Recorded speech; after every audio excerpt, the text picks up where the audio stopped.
अथ महालक्ष्म्यष्टकम्। इंद्र उवाच नमस्तेस्तु महामाये श्रीपीठे सुरपूजिते शंखचक्र गदाहस्ते महालक्ष्मी नमोस्तुते। नमस्ते गरुडारूढे कोलासुरभयंकरी सर्वपापहरे देवी महालक्ष्मी नमोस्तुते। सर्वज्ञे सर्ववरदे सर्वदुष्टभयंकरी सर्वदुःखहरे देवी महालक्ष्मी नमोस्तुते। सिद्धिबुद्धिप्रदे देवी भुक्ति मुक्ति प्रदायिनी मंत्रमूर्ते सदा देवी महालक्ष्मी नमोस्तुते। आद्यन्तरहिते देवी आद्यशक्ति महेश्वरी योगजे योगसंभूते महालक्ष्मी नमोस्तुते।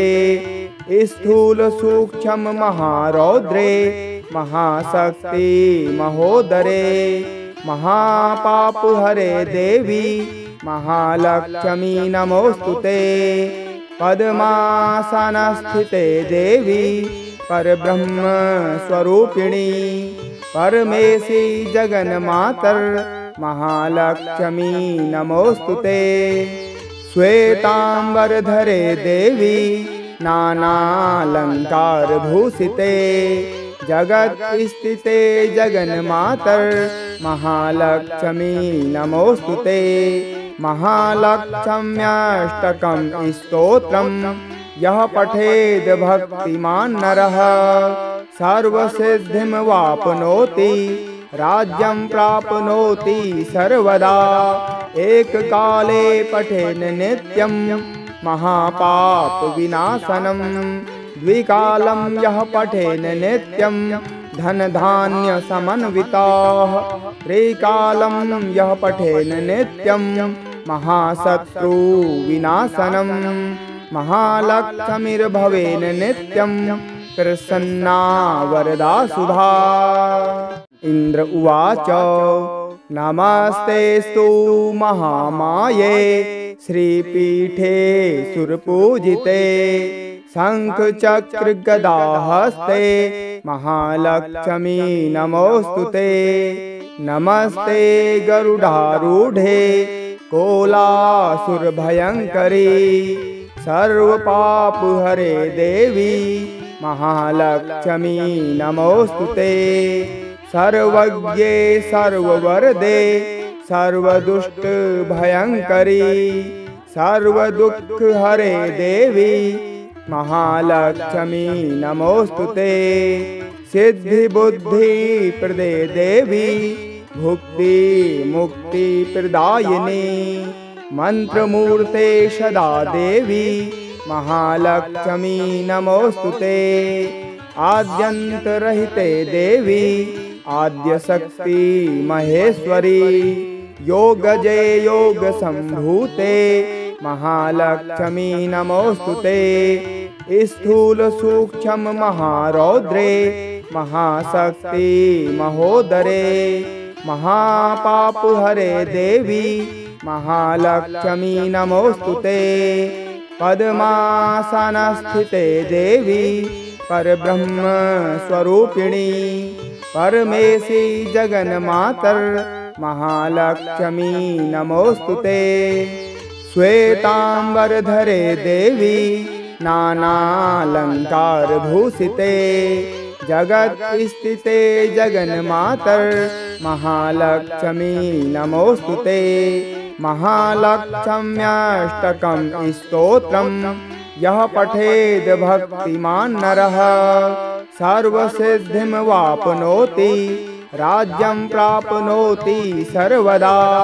एककाले पठेन् नित्यं महापाप विनाशनं द्विकालं यः पठेन् नित्यं धनधान्य समन्विताः।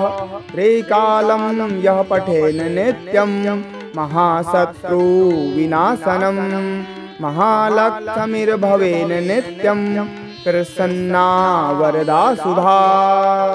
इंद्र उवाच नमस्तेस्तु महामाये श्रीपीठे सुरपूजिते शंख चक्र गदाहस्ते महालक्ष्मी नमोस्तुते।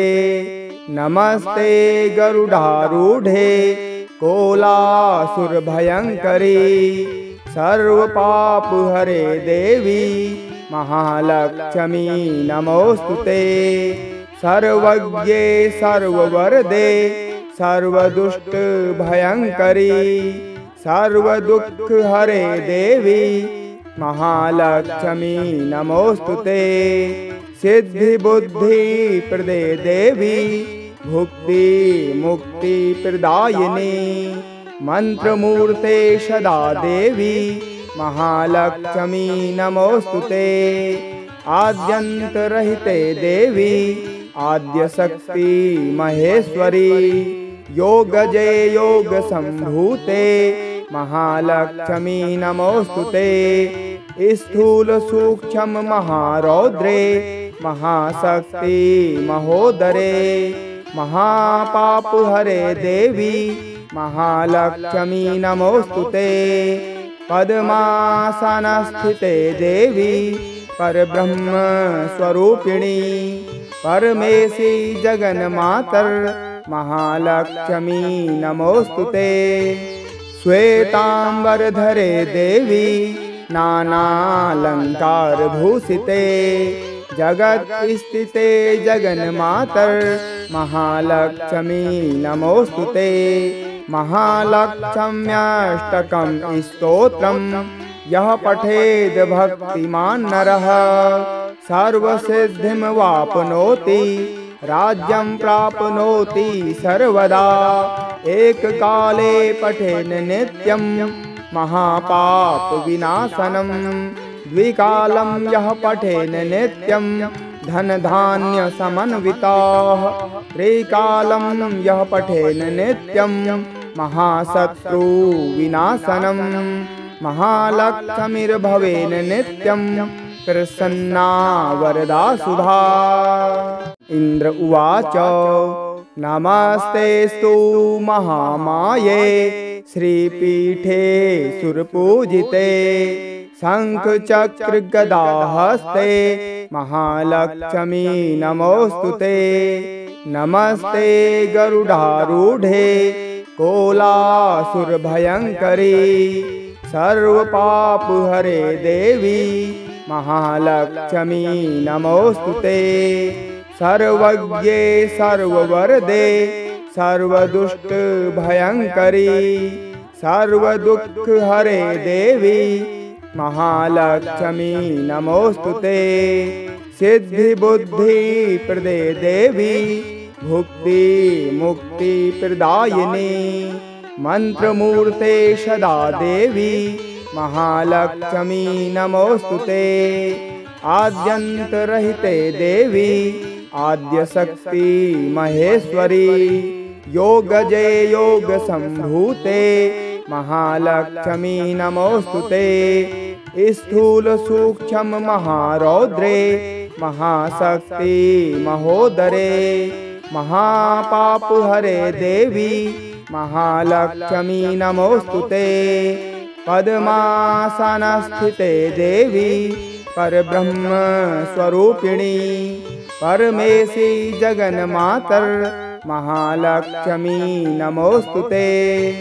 श्वेतांबरधरे देवी नानालंकार भूषिते जगत स्थिते जगन्मातर महालक्ष्मी नमोस्तुते। महालक्ष्म्यष्टकं स्तोत्रं यः पठेद भक्तिमान् नरः सर्वसिद्धिं वाप्नोति राज्यं प्राप्नोति सर्वदा। एककाले पठेन नित्यं महापाप विनाशनम् द्विकालं यः पठेन नित्यं धन धान्य समन्विताः।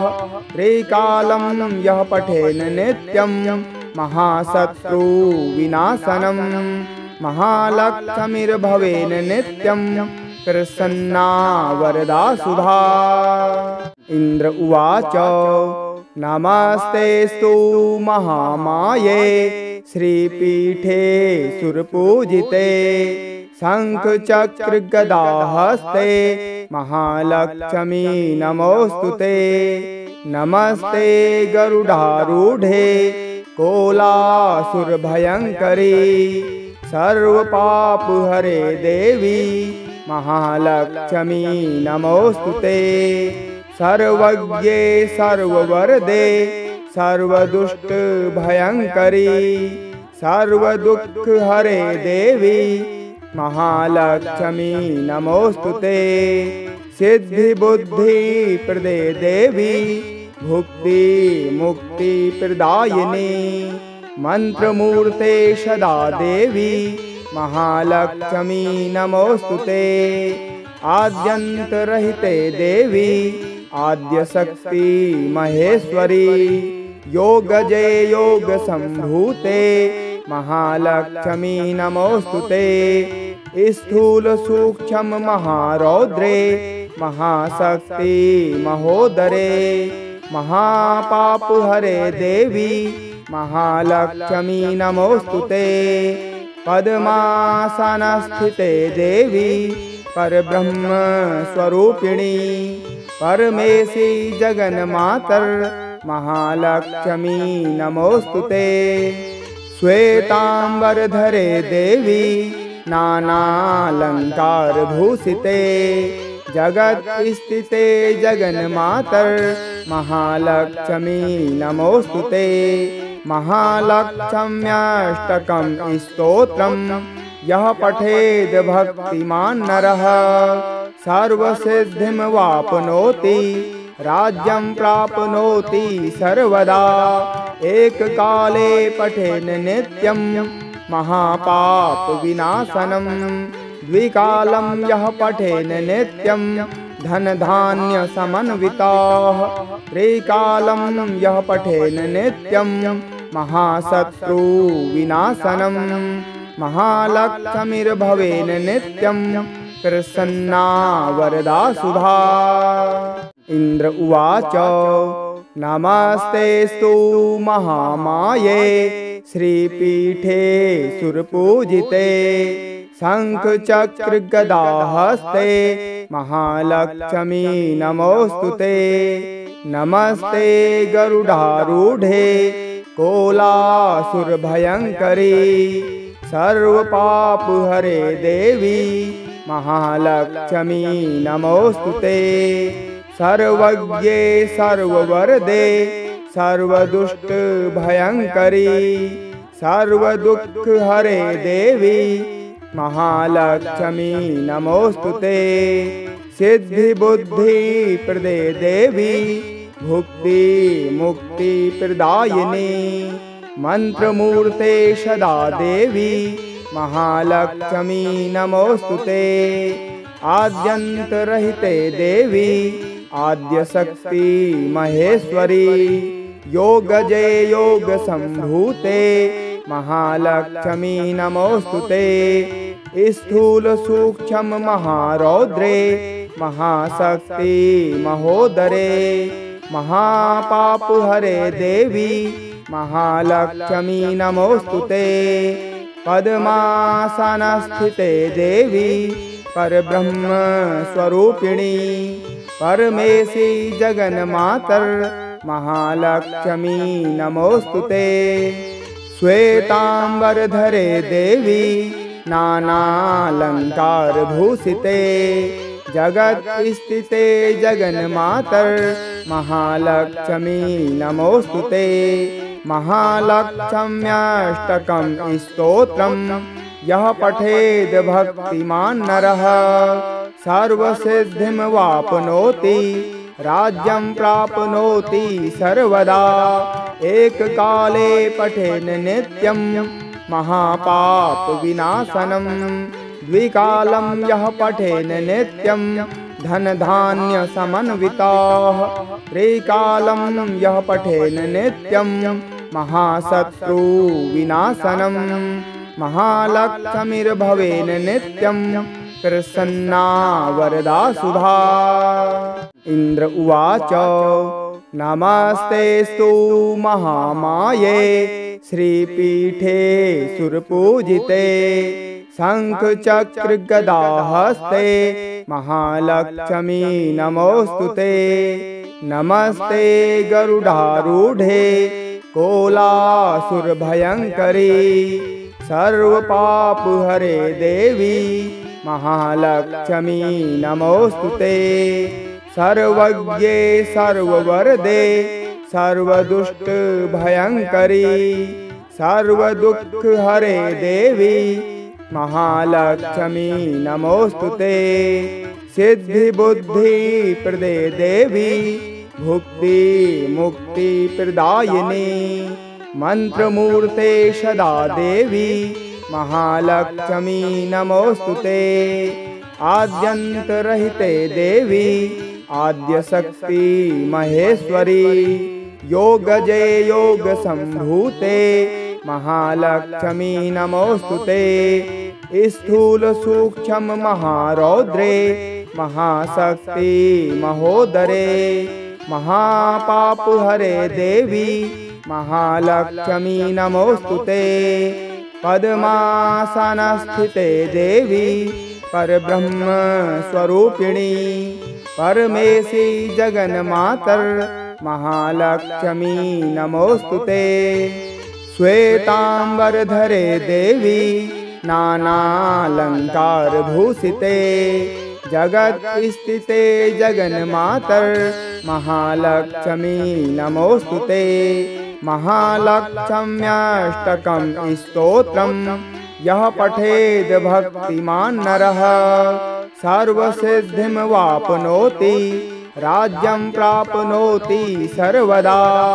एककाले पठेन नित्यं महापाप विनाशनं द्विकालं यः पठेन नित्यं धन धान्य समन्विताः।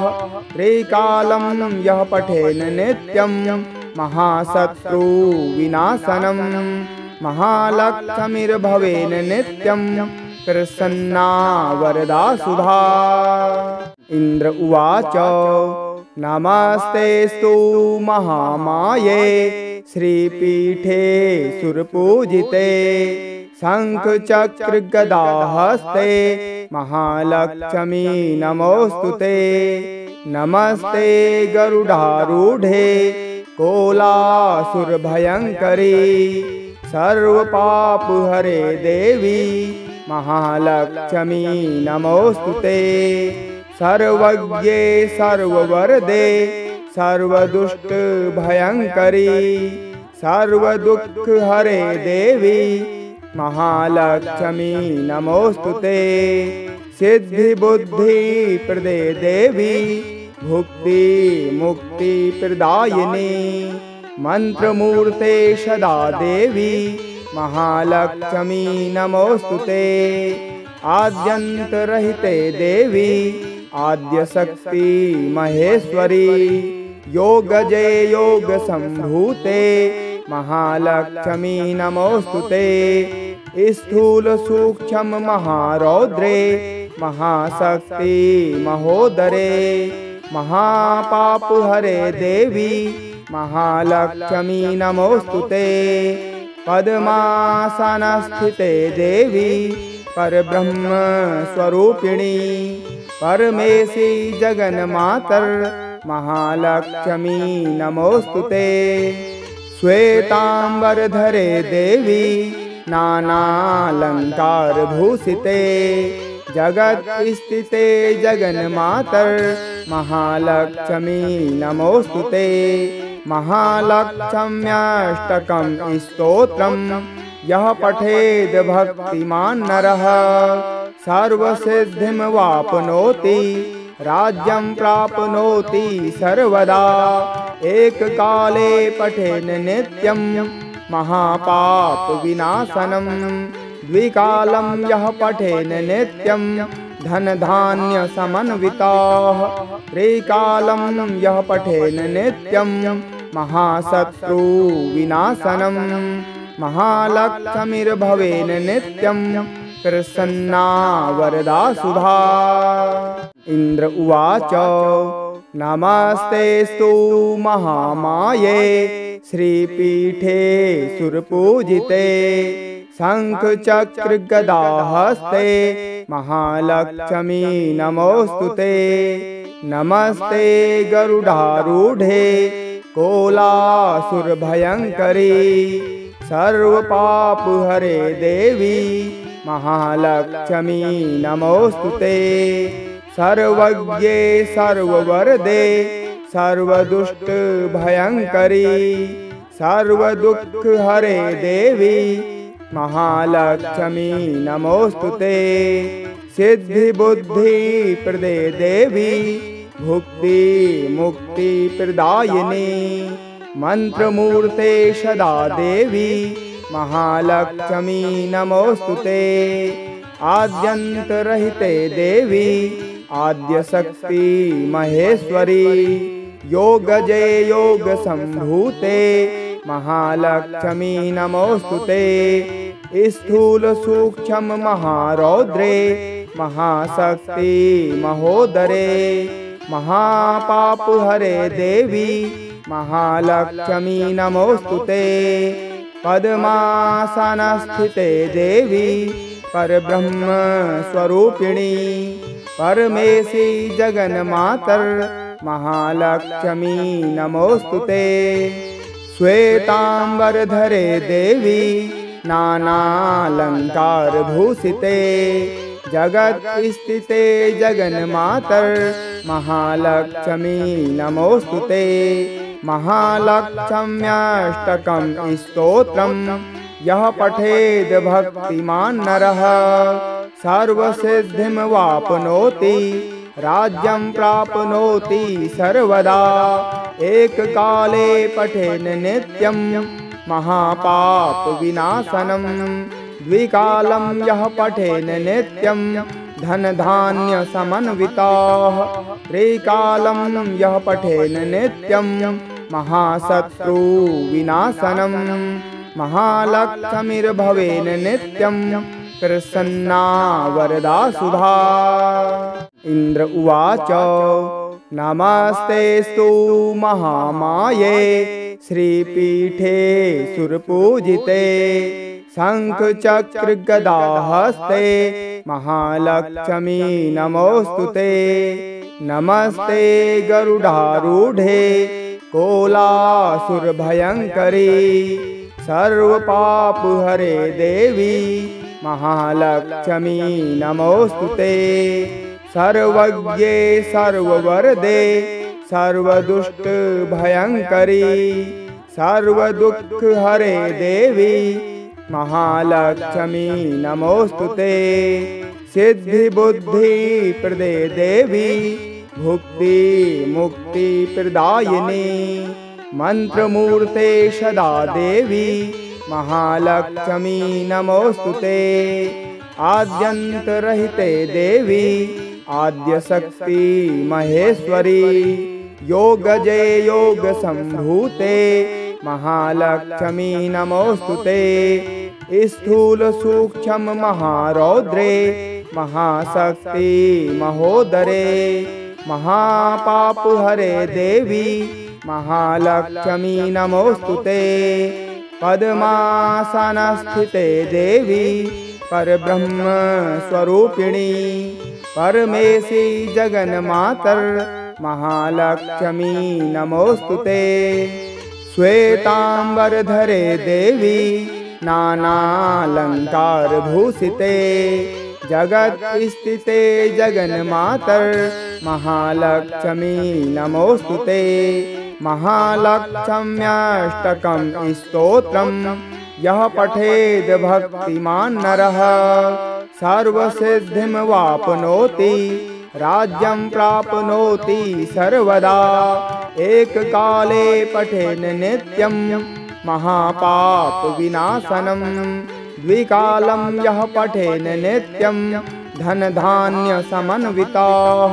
त्रिकालं यः पठेन नित्यं महाशत्रु विनाशनम् महालक्ष्मीर्भवेन नित्यं प्रसन्ना वरदा सुधा।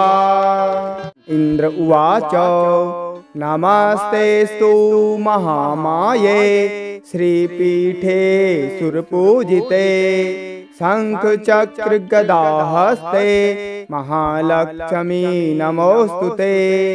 नमस्ते गरुडारूढ़े कोलासुर भयंकरी सर्व पाप हरे देवी महालक्ष्मी नमोस्तुते। सर्वज्ञे सर्ववरदे सर्वदुष्ट भयंकरी सर्वदुःख हरे देवी महालक्ष्मी नमोस्तुते। सिद्धि बुद्धि प्रदे देवी भुक्ति मुक्ति प्रदायिनी मंत्रमूर्ते सदा देवी महालक्ष्मी नमोस्तुते। आद्यंतरहिते देवी आद्य शक्ति महेश्वरी योगजे योग संभूते महालक्ष्मी नमोस्तुते। स्थूल सूक्ष्म महारौद्रे महाशक्ति महोदरे महापाप हरे देवी महालक्ष्मी नमोस्तुते। पद्मासनस्थिते देवी परब्रह्म स्वरूपिणी परमेशी जगन्मातर महालक्ष्मी नमोस्तुते। श्वेतांबरधरे देवी नानालंकार भूषिते जगत स्थिते जगन्मातर महालक्ष्मी नमोस्तुते। महालक्ष्म्यष्टकं स्तोत्रम् यः पठेद भक्तिमान् नरः सर्वसिद्धिं वाप्नोति राज्यं प्राप्नोति सर्वदा। एककाले पठेन नित्यं महापाप विनाशनं द्विकालं यः पठेन नित्यं धन धान्य समन्विताः।